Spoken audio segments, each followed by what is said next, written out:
Dampak kebakaran hutan dan lahan di Provinsi Sumsel kian mengkhawatirkan.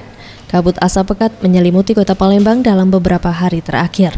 Untuk mengantisipasi dampak lanjutan dari bencana kabut asap, Dinas Pendidikan Sumsel berencana akan meliburkan siswa.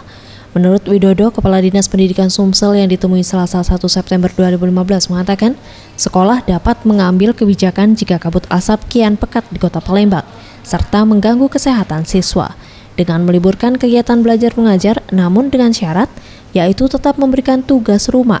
Artinya jumlah jam belajar siswa tidak berkurang karena adanya tugas yang diberikan guru.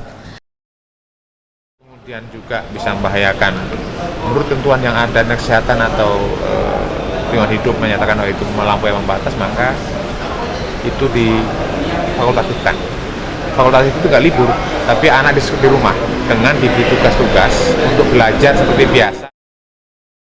Hal senada juga dikatakan Alex Nurdin, Gubernur Sumsel. Sekolah dapat mengambil kebijakan jika kabut asap pada pagi hari di ambang batas wajar.